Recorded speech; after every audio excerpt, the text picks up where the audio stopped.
ನಮಸ್ತೆ ಸ್ನೇಹಿತರೆ, ಇವತ್ತಿನ ವಿಡಿಯೋದಲ್ಲಿ ಬದನೆಕಾಯಿ ಎಣ್ಗಾಯಿನ ಯಾವ ರೀತಿ ಮಾಡೋದು ಅಂತ ತಿಳಿಸ್ಕೊಡ್ತಿದ್ದೀನಿ.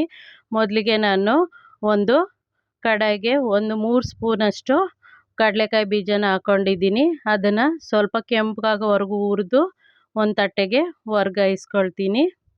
ನೋಡಿ, ಇಷ್ಟಾದ ನಂತರ ಎತ್ತಿಟ್ಕೊಳ್ತೀನಿ.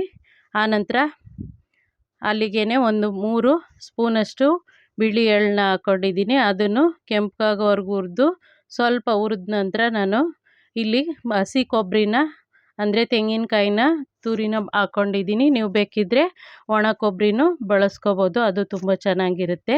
ಅದನ್ನು ಹುರಿದು ತಟ್ಟೆಗೆ ಹಾಕ್ಕೊಳ್ತಿದ್ದೀನಿ. ಕಡಲೆಕಾಯಿ ಬೀಜನ ಸಿಪ್ಪೆ ತೆಗೆದಿದ್ದೀನಿ ನೋಡಿ, ಅದ್ರ ಜೊತೆಗೆ ಸೇರಿಸ್ಕೊಂಡು ಸ್ವಲ್ಪ ಆರಿದ ನಂತರ ಇದನ್ನು ಪುಡಿ ಮಾಡ್ಕೊಳ್ತೀನಿ. ಸ್ವಲ್ಪ ಹಿಟ್ಟಿಟ್ಟು ರೀತಿ ಪುಡಿ ಆಗುತ್ತೆ. ಮತ್ತು ಅದೇ ಕಡಾಯಿಗೆ ಒಂದಷ್ಟು ಎಣ್ಣೆ ಹಾಕ್ಕೊಂಡಿದ್ದೀನಿ. ಅಂದರೆ ಒಂದು 3-4 ಸ್ಪೂನಷ್ಟು ಎಣ್ಣೆ ಹಾಕ್ಕೊಂಡಿದ್ದೀನಿ. ಅದಕ್ಕೆ ಬೆಳ್ಳುಳ್ಳಿ 3 ಸಿಪ್ಪೆ ತೆಗೆದಿರೋ ಅಂಥದ್ದು, ಹಾಗೆ ಒಂದು ಈರುಳ್ಳಿ ದಪ್ಪದು ಹಾಕ್ಕೊಂಡು ಸ್ವಲ್ಪ ಕೆಂಪಾಗೋವರೆಗೂ ಹುರ್ಕೊಳ್ತೀನಿ. ಆನಂತರ 1-2 ಟೊಮೊಟೊನ ಇಟ್ಕೊಂಡಿದ್ದೀನಿ ನಾನು 4 ಭಾಗ ಮಾಡಿ, ಅದನ್ನು ಹಾಕ್ಕೊಳ್ತೀನಿ. ಇವಾಗ ಒಂದು 8-10 ಎಲೆಯಷ್ಟು ಕರಿಬೇವು ಸೊಪ್ಪನ್ನ ಹಾಕ್ಕೊಂಡಿದ್ದೀನಿ. ಇದು ಸ್ವಲ್ಪ ಕೆಂಪಾಗೋವರೆಗೂ ಫ್ರೈ ಮಾಡಿಕೊಂಡು ಆನಂತರ ಇದಕ್ಕೆ ನಾನೊಂದು ಸ್ವಲ್ಪ ಅರಿಶಿನ ಪುಡಿನ ಅಂದರೆ 1-2 ಚಿಟಿಕೆಯಷ್ಟು ಸೇರಿಸ್ಕೊಂಡಿದ್ದೀನಿ. ಹಾಗೆಯೇ ಇವಾಗ ಕಟ್ ಮಾಡ್ಕೊಂಡಿರೋಂಥ ಟೊಮೊಟೊನ ಹಾಕ್ಕೊಂಡಿದ್ದೀನಿ. 2 ಟೊಮೊಟೊ ತೊಗೊಂಡಿದ್ದೀನಿ, ಫಾರಮ್ ಟೊಮೊಟೊ ಇದು. ಹುಳಿ ಟೊಮೊಟೊ ಆದರೆ 1 ಹಾಕ್ಕೊಳ್ಳಿ. ನಾನು ಒಂದು ಸ್ವಲ್ಪ ಹುಣಸೆಹಣ್ಣು ಹಾಗೆ ಬೆಲ್ಲನ ಬಿಸಿನೀರಿಗೆ ಹಾಕಿ ಇಟ್ಕೊಂಡಿದ್ದೀನಿ. ಅದನ್ನು ಕಿವುಚಿಟ್ಕೊಳ್ತೀನಿ.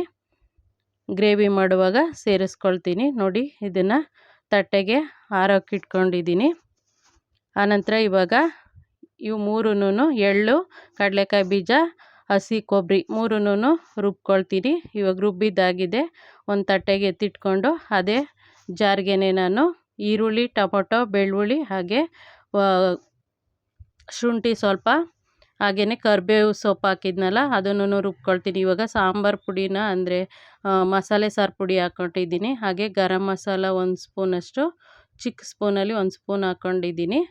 ರುಚಿಗೆ ತಕ್ಕಷ್ಟು ಮಸಾಲೆ ಸಾರು ಪುಡಿ ಅಂದರೆ ಧನಿಯಾ, ಒಣಮೆಣಸಿನ್ಕಾಯಿ, ಅರಿಶಿನ ಪುಡಿ ಹಾಕಿ ಮಾಡಿರೋ ಅಂಥ ಪುಡಿ 1 ಸ್ಪೂನ್ ಹಾಕ್ಕೊಂಡಿದ್ದೀನಿ. ಖಾರಕ್ಕೆ ಅಷ್ಟು ಸಾಕು.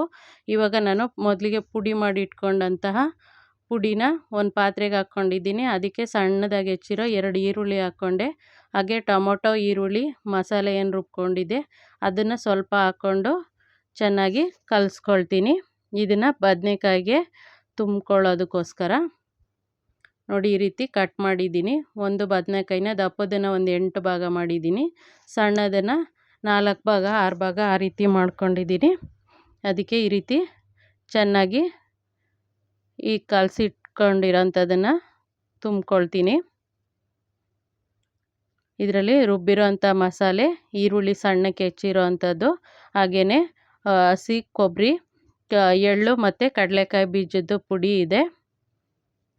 ಅಷ್ಟನ್ನು ಕಲಸಿ ನಾನು ಈ ರೀತಿ ಸ್ಟಫ್ ಮಾಡ್ಕೊಳ್ತಿದ್ದೀನಿ. ಎಲ್ಲದಕ್ಕೂ ನಾನು ಒಂದು 12 ಬದನೆಕಾಯಿನ ತೊಗೊಂಡಿದ್ದೀನಿ. ಅರ್ಧ kg ಬದನೆಕಾಯಿ ಇದೆ. ಎಲ್ಲ ಬದನೆಕಾಯಿಗೂ ಈ ರೀತಿಯೇ ಸ್ಟಫ್ ಮಾಡ್ಕೊಳ್ತೀನಿ. ಆನಂತರ ಎಲ್ಲ ಬದನೆಕಾಯಿಗೂ ಕರೆಕ್ಟಾಗಿ ಆಗುತ್ತೆ. ಇದು ನಾನು ಮಿಕ್ಸ್ ಮಾಡ್ಕೊಂಡಿರೋ ಅಂಥದ್ದು. ಸ್ವಲ್ಪ ಹೆಚ್ಚಿಗೆನೇ ಸ್ಟಫ್ ಮಾಡ್ಕೊಳ್ತೀನಿ.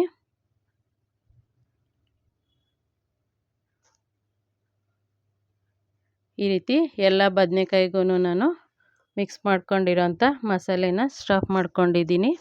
ಈ ರೀತಿ ಮೆಥಡಲ್ಲಿ ಮಾಡೋದ್ರಿಂದ ಬದನೆಕಾಯಿ ಎಣ್ಗಾಯಿ ತುಂಬ ರುಚಿಕರವಾಗಿರುತ್ತೆ. ಆನಂತರ ನೋಡಿ,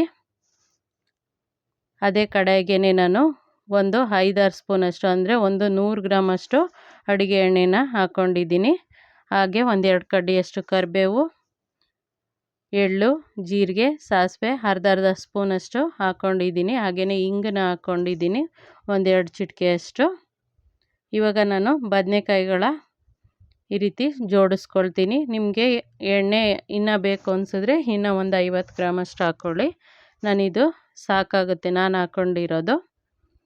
ಸಣ್ಣ ಊರಿನಲ್ಲಿ ತಟ್ಟೆನ ಮುಚ್ಚಿಟ್ಟು ಈ ರೀತಿ ಜೋಡಿಸ್ಕೊಂಡ ನಂತರ ಬೇಯಿಸ್ಕೋಬೇಕು. ಮತ್ತು ತಿರುವಾಕೊಂಡು ಒಂದು ಸರಿ ಬೇಯಿಸ್ಕೋಬೇಕು.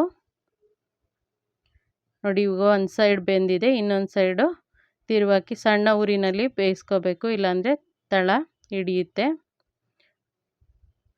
ಈ ರೀತಿ ಬೇಯಿಸ್ಕೊಳ್ತೀನಿ. ಎರಡು ಕಡೆ ಬೆಂದ ನಂತರ ನಾನು ಉಳಿದಿರೋಂಥ ಮಸಾಲೆ ಏನಿದೆ, ಟೊಮೊಟೊ, ಈರುಳ್ಳಿ, ಮಸಾಲೆ ಸಾರು ಪುಡಿ ಬೇಯಿಸ್ಕೊಂಡಿದ್ದು ರುಬ್ಕೊಂಡಿದ್ದನ್ನು ಅದನ್ನು ಹಾಕ್ಕೊಳ್ತೀನಿ. ಈ ರೀತಿ ಆವಾಗವಾಗ ಕೈ ಆಡ್ತಾ ಬೇಯಿಸ್ಕೋಬೇಕು ಬದನೆಕಾಯಿನ.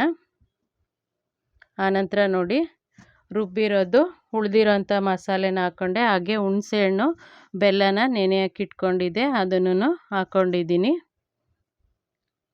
ಕೊನೆಯಲ್ಲಿ ರುಚಿಗೆ ತಕ್ಕಷ್ಟು ಉಪ್ಪನ್ನ ಕಲ್ಲುಪ್ಪನ್ನ ಹಾಕ್ಕೊಳ್ತೀನಿ. ಇವಾಗ ನೋಡಿ ಸಣ್ಣ ಊರಿನಲ್ಲಿ ಬೇಯಿಸ್ಕೊಳ್ತೀನಿ. ಚೆನ್ನಾಗಿ ಬದನೆಕಾಯಿ ಉಪ್ಪು ಹುಳಿ ಖಾರನ ಹಿಡಿಬೇಕು, ಅಷ್ಟರವರೆಗೂ ಕುದಿಸ್ಕೋಬೇಕು. ಇವಾಗ ಉಪ್ಪನ್ನ ಹಾಕ್ಕೊಂಡೆ, ರುಚಿಗೆ ತಕ್ಕಷ್ಟು ಉಪ್ಪನ್ನ. ಸ್ನೇಹಿತರೆ, ಟ್ರೈ ಮಾಡಿ ಹೇಗೆ ಬಂತು ಅಂತ ತಿಳಿಸಿ. ಧನ್ಯವಾದಗಳು.